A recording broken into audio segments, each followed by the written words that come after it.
बिस्मिल्लाहिर्रहमानिर्रहीम। Welcome to chemistry with Kamran Chaudhary. अगर आप इस चैनल पर नए हैं तो इस चैनल को सब्सक्राइब ज़रूर कर दीजिएगा। साथ बेल आइकॉन को लाजमी प्रेस कर दें ताकि आपको आने वाली हर नई वीडियो का नोटिफिकेशन मिलता रहे। कुछ कॉन्टेक्स्ट डिटेल्स आप लोगों के साथ शेयर कर लेता हूँ। In case of any question आप लोग मेरे साथ कांटेक्ट कर सकते हैं through Gmail, through WhatsApp, through Facebook या थ्रू इंस्टाग्राम। आज के लेक्चर में हम लोग डिस्कस करेंगे आपके क्लास 10 के चैप्टर नंबर 12 हाइड्रोकार्बन का लेक्चर नंबर 9, जो कि है बेसिकली अल्केन्स। 12.1 टॉपिक है अल्केन्स का, सब टॉपिक सोर्सेज ऑफ अल्केन्स। सो यहाँ पे हम लोग एक्सप्लेन कर लेते हैं सोर्सेज ऑफ अल्केन्स को, जिसमें सबसे पहला जो पॉइंट है वो क्या है कि the main sources of alkanes are petroleum and natural gas. Alkanes का जो मेन सोर्सेज हैं वो क्या हैं? पेट्रोलियम और नेचुरल गैस, ठीक है, जो कि आप घरों में यूज़ करते हैं। ये यहाँ पे आपको डायग्राम मैंने दिखाई हुई है। यहाँ पे आपको नीचे यहाँ पे ये नज़र आ रही है गैस, ये ऑयल नज़र आ रहा है, ठीक है। तो इस तरह से असी कहते हैं ना फलां जगह तो पेट्रोल का कुआं दरियाफ्त हो गया, ठीक है, या नेचुरल गैस निकल आई। तो हम लोग जो है बीनीथ द अर्थ गैस और ऑयल के ज़खायर को डिस्कवर करते हैं, जो कि बेसिकली अल्केन्स के बहुत बड़े सोर्सेज होते हैं। ठीक हो गया। नेक्स्ट पॉइंट क्या है कि मीथेन, जिसका फार्मूला होता है CH4, forms about 85% of natural gas. अब नेचुरल गैस जो कि हम घरों में इस्तेमाल करते हैं उसका जो 85%, 85% जो पार्ट होता है वो बेसिकली मीथेन होती है। इसके अलावा दूसरी गैसेस होती हैं like ethane, propane and butane, ठीक है। सो नेचुरल गैस जो कि आप घरों में यूज़ करते हैं सालन बनाने वास्ते, रोटियां शोटियां बनाने वास्ते, सो वो बेसिकली उसमें 85% क्या होती है? मीथेन शामिल होती है। ठीक हो गया। नेक्स्ट पॉइंट क्या है कि all the alkanes are obtained commercially by the fractional distillation of crude petroleum।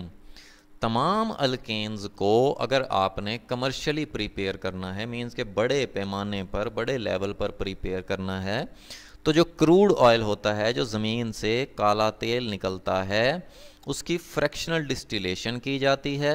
उसके बाद हमें डिफरेंट फ्रैक्शंस हासिल हो जाती हैं। थोड़ा सा आपको बता देता हूँ कि बेसिकली फ्रैक्शनल डिस्टिलेशन होती क्या है। अब फ्रैक्शनल डिस्टिलेशन को कुछ आप इस तरह से डिफाइन करते हैं कि a mixture of liquids is boiled and the resulting vapours travel up a glass tube called a fractionating column and separate. कोई भी लिक्विड है, लाइक हमारे पास क्रूड ऑयल है, काला तेल है जो ज़मीन से निकला है, उसको हम लोग बॉयल करना स्टार्ट करते हैं, उसके वेपर्स बनते हैं जो कि बेसिकली फ्रैक्शनेटिंग कॉलम, ये साथ आपको मैं एक फ्रैक्शनेटिंग कॉलम दिखा देता हूँ। यहाँ पर आप देखें कि ऑयल है जिसको आप हीट कर रहे हो और यहाँ पे आपको डिफरेंट किस्म की फ्रैक्शंस हासिल हो रही हैं ऑन डिफरेंट बॉइलिंग पॉइंट्स, ठीक है। जैसे फॉर एग्जांपल आप देखें कि जब इस ऑयल का टेम्परेचर पहुंचता है 20 डिग्री सेल्सियस तो आपको ब्यूटेन एंड प्रोपेन हासिल होना स्टार्ट हो जाती है, ठीक है। इसी तरह से 150 डिग्री सेल्सियस पे पेट्रोल मिलता है, 200 डिग्री सेल्सियस पे केरोसिन, 300 डिग्री सेल्सियस पे डीजल, फिर फ्यूल ऑयल, एंड बाद में बच जाने वाला जो मटेरियल होता है वो लुब्रिकेटिंग ऑयल, वैक्स और एस्फाल्ट होता है। ठीक हो गया जी। नेक्स्ट पॉइंट क्या है जी कि Marsh gas is formed. Marsh gas methane को ही बोलते हैं, CH4 को। ये कैसे बनती है? By the bacterial decay of vegetable matter. जब सब्जियां गल सड़ जाती हैं तो वो बेसिकली कंटेन करती हैं मीथेन। ठीक है। अब मार्श गैस क्या होती है? मीथेन को ही आप मार्श गैस बोलते हैं, CH4 जिसका फार्मूला होता है। It can be found abundantly in nature as the chief component of the natural gas.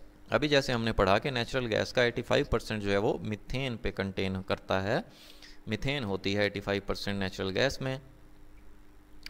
The methane content of Marsh gas varies between 50 and 60%। Marsh gas जो होती है मीथेन, वो natural gas में 50 से 80% तक होती है, but mostly it is around 60%, लेकिन ज़्यादातर ये 60% पाई जाती है। मार्श गैस का कोई कलर नहीं होता, कोई स्मेल नहीं होती। ठीक हो गया। नेक्स्ट पॉइंट क्या है कि fuel gases obtained from coal gas contain alkanes in small amounts. जो फ्यूल गैसेस होती हैं आप उन्हें कोल गैस से हासिल करते हैं और उनमें अल्केन्स की अमाउंट होती है, अल्केन्स उनमें पाए जाते हैं। थोड़ी सी इन्फॉर्मेशन के लिए बता दूं आपकी कि many fuel gases are composed of hydrocarbons. जो फ्यूल गैसेस हैं वो बेसिकली हाइड्रोकार्बन्स ही होते हैं, जिनमें मीथेन या प्रोपेन होता है। अब हाइड्रोजन, कार्बन मोनोऑक्साइड या मिक्सचर्स भी अवेलेबल होते हैं फ्यूल गैसेस में। हो गया जी। नेक्स्ट पॉइंट क्या है कि मीथेन जो कि एक हाइड्रोकार्बन है, अल्केन है, अक्कर्स इन गोबर गैस, जिसको आप बायोगैस बोलते हैं, is composed of mostly methane. Biogas में जो सबसे ज़्यादा पार्ट होता है वो मीथेन का होता है। Same compound in natural gas and carbon dioxide. Carbon dioxide भी मौजूद होती है बायोगैस में, या जिसको आप गोबर गैस बोलते हैं। ठीक है। हम तुसी कहोगे सर की गंदे गंदे नाम ले रहे हैं, भाई की करिए, मजबूरी है। अच्छा जी, सैवेज गैस या जिसको आप सीवर गैस भी बोलते हैं, is a by product of the breakdown of natural human waste. Natural human waste का जब डिके होता है तो उससे जो बनने वाली गैस होती है उसे सैवेज या सीवर गैस भी बोलते हैं। And biogas which are formed by the decomposition of cattle dung, जो कि जानवरों के गोबर की डीकम्पोजिशन से बनती है, उसको हम बायोगैस बोलते हैं। एक्सक्रीटा या जिस्म से जो गलाजतें निकलती हैं, जिस्मानी गलाजतें, उनकी डीकम्पोजिशन से, या प्लांट वेस्ट्स जब पौधे गल सड़ जाते हैं उसकी डीकम्पोजिशन से जो गैसेस बनती हैं उनको हम क्या बोलते हैं? बायोगैस बोलते हैं, जिसमें सबसे ज़्यादा क्या होती है? मीथेन होती है। यहाँ पर ये मैंने आपको एक बायोगैस का यूनिट दिखाया हुआ है। ਇਹਦੇ ਵਿੱਚ ਤੁਸੀਂ गोबर शोबर पाते हो, ठीक है, तो फिर आपको क्या मिलती है? फाइनली बायोगैस मिलती है, जो कि बेसिकली मीथेन कंटेन करती है। ठीक हो गया। होपफुली आपको वीडियो पसंद आई होगी। अगर आपको वीडियो पसंद आई है देन चैनल को सब्सक्राइब जरूर कर दीजिएगा, वीडियो को लाइक कर दिया करें, शेयर कर दिया करें, ताकि दूसरों का भी भला हो जाए। Thank you for watching this video.